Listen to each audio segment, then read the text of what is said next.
السلام علیکم ناظرین، آپ کو اپنے چینل میں خوش آمدید کہتے ہیں۔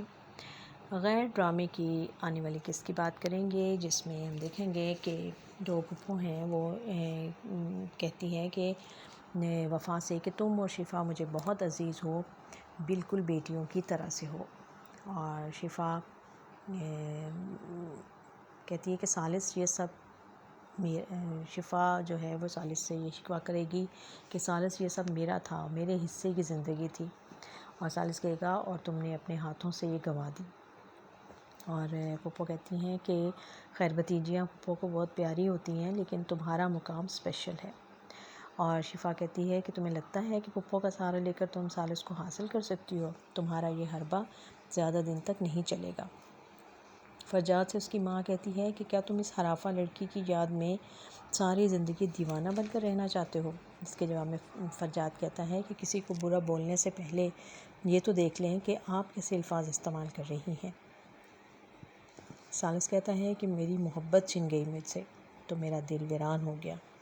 اور وفا کہتی ہے کہ یہ آپ ہی کا ڈیسیجن تھا۔ ثالث کہے گا کہ کیا انجام ہوگا ہماری شادی کا؟ وفا کہتی ہے کہ وہ تو آپ نے سوچ ہی رکھا ہوگا۔ ثالث کہتا ہے کہ تھوڑا عرصہ ساتھ رہتے ہیں، پھر اس کے بعد میں طلاق دے دوں گا۔ جی ہاں، یہ آنے والی قسط کی کچھ جھلکیاں ہیں جو ہم آپ کو بتا رہے ہیں کہ آگے کہانی جو ہے وہ کیسے آگے بڑھ رہی ہے۔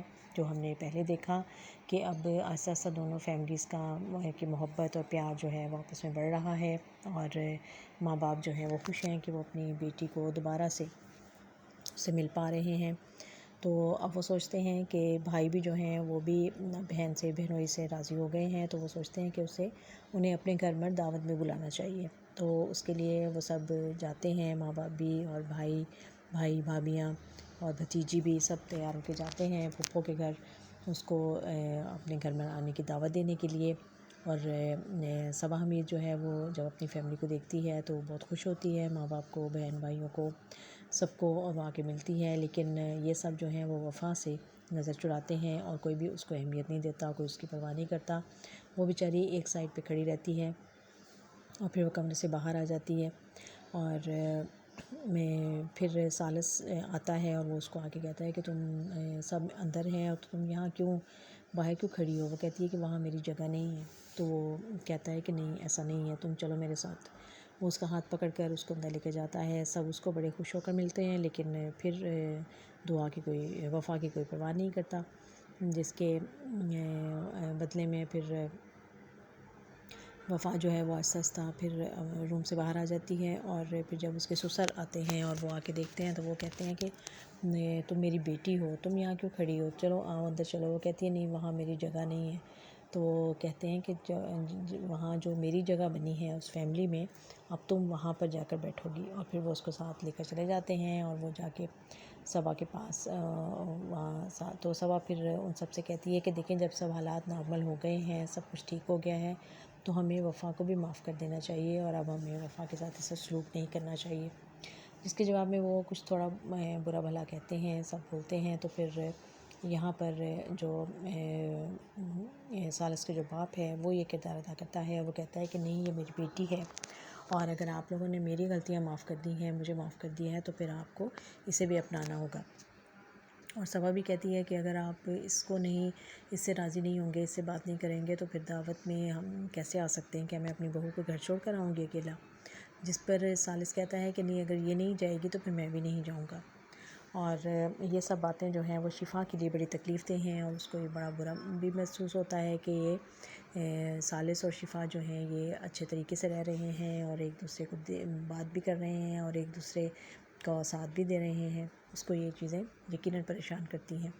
اور پھر جب وہ دعوت پر پھر اس کے جواب میں پھر ماں باپ جو ہیں وہ راضی ہو جاتے ہیں، اور وہ وفا کو ملا کر ملتے بھی ہیں بلا کے، اور پھر یہ سب گھر پہ آنے کی دعوت بھی دیتے ہیں اسے۔ بڑا اچھا تیار ہو کے وفا جو ہے وہ جاتی ہے، سب فیملی جو ہے وہ ان کے گھر جاتی ہے دعوت پر۔ تو وفا شفا کے روم میں جاتی ہے، اور پھر وہاں پہ بھی ان کی آپس میں کافی باتیں ہوتی ہیں، اور وہ اس کو کہتی ہے کہ تم نے میرے ساتھ ایسا کیوں کیا؟ شفا کہتی ہے اور تم نے تو اس کو اپنا گھر سمجھ لیا ہے، تمہیں تو امیر گھر مل گیا ہے، اور میری زندگی بنجر ہو گئی ہے، ویران ہو گئی ہے۔ تو وہ کہتی ہے کہ تم لوگوں نے مل کے میرے ساتھ کیا ہے سب کچھ۔